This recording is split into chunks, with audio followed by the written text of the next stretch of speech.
What if the richest man in the city wanted to test the world, not with his power, but with his absence of it? Disguised in rags, he sought love, loyalty, and truth among those who praised him in gold. What he found was darker than poverty, the price of human affection. Welcome to African Folktales by Big Mark. Your story home. Let the story begin. Every morning, the city of Silver Heights shimmered with ambition. Towers pierced the sky. Cars glistened like armor. At the top of this metallic kingdom lived Elijah Cole, the billionaire everyone envied, loved, and bowed to. But Elijah, in all his wealth, was hollow. He had a question that haunted his sleep: if I had nothing, who would still see me? So, he vanished. It was a rainy Monday when Elijah Cole walked out of his penthouse in old jeans, a torn hoodie, and muddy sneakers. No bodyguards. No Rolex. Just a walking shadow of the man they once worshipped. He left his company in the hands of his assistant and vanished into the same streets where cameras used to chase his every move. A full beard, a layer of grime, and the city's richest man became invisible. He began sleeping beside the central fountain at Mayfair Plaza, the very square he had once donated to the city. People passed. They looked. They frowned. No one recognized him. The first person to walk by was Mrs. Halloway, the same woman who once begged him for funding for her art gallery. She once sent him a Christmas gift every year. Now, she recoiled at his smell. Disgusting. These people are everywhere, she whispered to her friend. 2 days later, he saw Jerome, his barber of 5 years. Jerome had laughed with him, shared stories about his son, even cried in his shop when Elijah paid off his mortgage.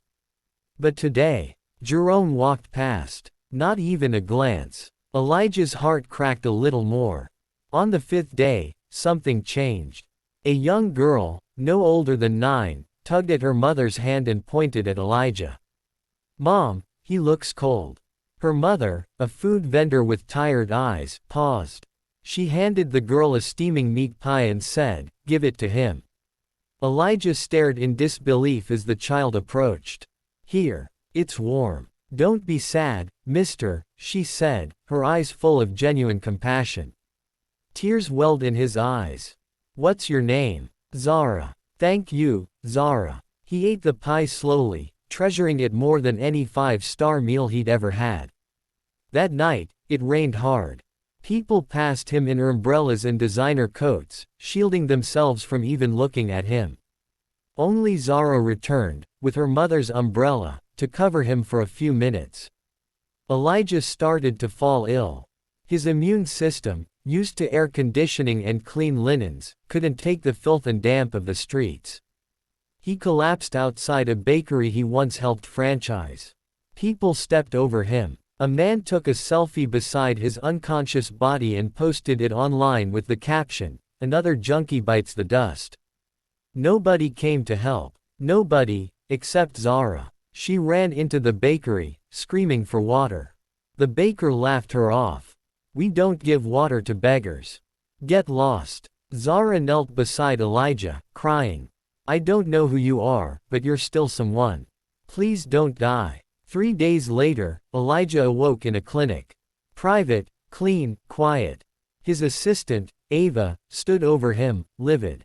"Sir, what the hell were you doing? The board is losing their minds. The media is already asking questions. I needed to know." "Know what?" "That the world is trash. That people only love your bank account. We knew that already. But now I feel it." He stared out the window.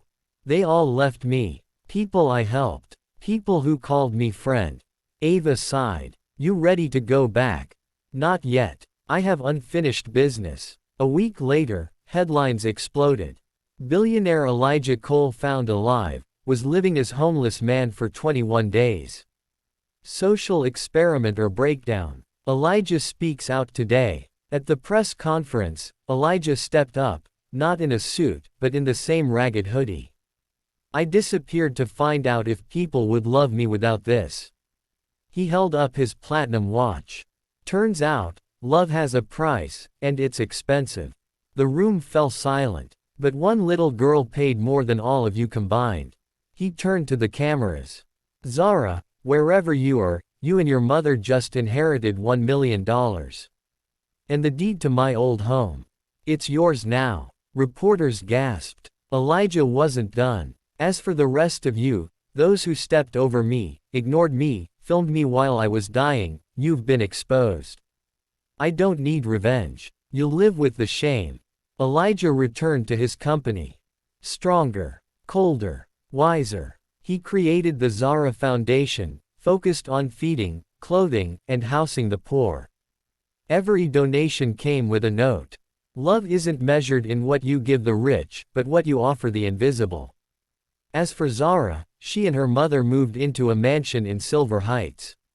When asked how she felt about Elijah, she smiled and said, "I saw him. That's all. The richest man isn't the one with the most money, but the one who can still see the soul beneath the dirt."